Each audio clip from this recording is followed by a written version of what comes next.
Pemirsa Lampung TV, warga Pekon Kedaung, Pardasuka, Pringsewu kembali berjibaku lewat sungai karena jembatan bambu yang mereka bangun secara swadaya rusak lagi. Jembatan besi khusus sepeda motor yang dibangun PNM pada tahun 2010 ini ambruk 4 tahun yang lalu.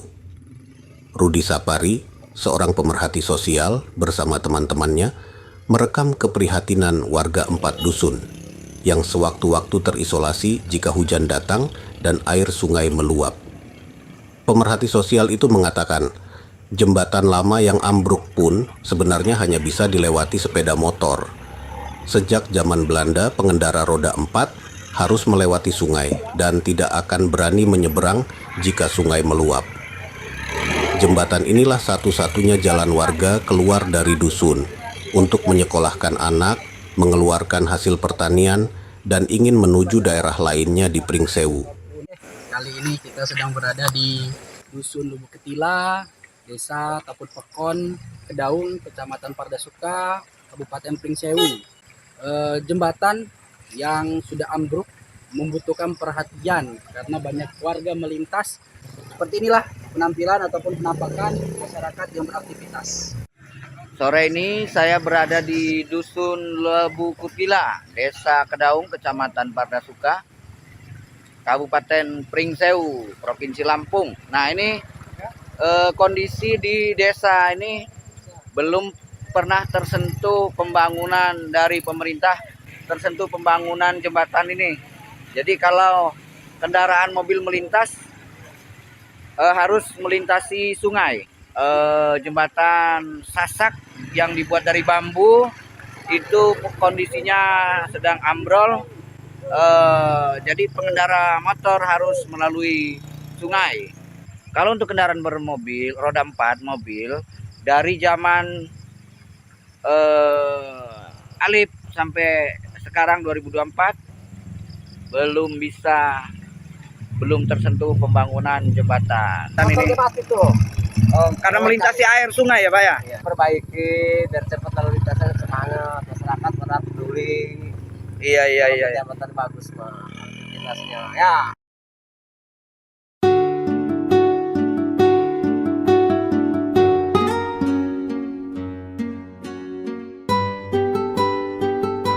Mengetahui titik saraf itu tidak gampang, karena salah satu untuk mengetahui bahwa titik saraf itu bukan hanya dari belajar aja, itu harus ada dari keturunan.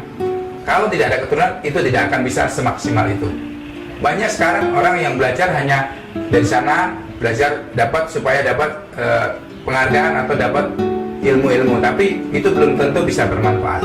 Yang jelas, kita harus ada dari keturunan dulu, bahwa keturunan itu akan menunjukkan bahwa jati diri si pengobat atau si terapis itu bagus. Allah lah maha segalanya. Insya Allah dengan terapi dan dengan ramuan dan racian herbal yang saya berikan akan memberikan efek dan menyembuhkan yang diderita pasien.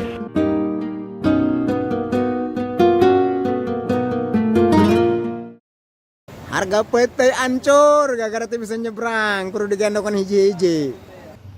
Sejak jembatan besi ambruk 4 tahun yang lalu, warga sudah beberapa kali swadaya membangun jembatan bambu. Terakhir, penduduk bergotong royong pada 5 Januari 2024. Setelah 3 hari sebelumnya, jembatan bambu yang mereka bangun diterjang sungai. Saat membangun secara swadaya, Sekretaris Pekon Kedaung, Pardasuka, Pringsewu, Saipudin, sudah memperkirakan jembatan bambu swadaya warga tidak akan bertahan lama. Mengenang perjuangan kemerdekaan era Belanda. Wah, walaupun kita tidak mengalaminya penjajahan, tapi saat ini kita mengalaminya. Seperti zaman Londo. Kini, 6 bulan kemudian, jembatan sepanjang 50 meter itu ditutup lagi untuk pengendara motor dan pejalan kaki. Semuanya mesti melewati sungai, termasuk anak sekolah, karena di kawasan tersebut terdapat 2 sekolah dasar. Jika hujan turun atau air sungai luap, semua aktivitas warga 4 dusun pun berhenti. Anak-anak sekolah juga meliburkan diri. Kalau ambruk dari awal itu dari jembatan Gelagar kita bangun tahun 2010 kalau nggak salah. 2010. Gelagar besi. Itu dari PNM. Itu udah 4 tahunan yang lalu. 4 tahun lalu. Kita menggunakan jembatan darurat ini. Nah, emang ini juga nggak lama sih, paling kepake antara 6 sampai dengan 7 bulan. Kedepannya ya. Nanti kita perbaiki lagi, renovasi lagi, ganti baru lah.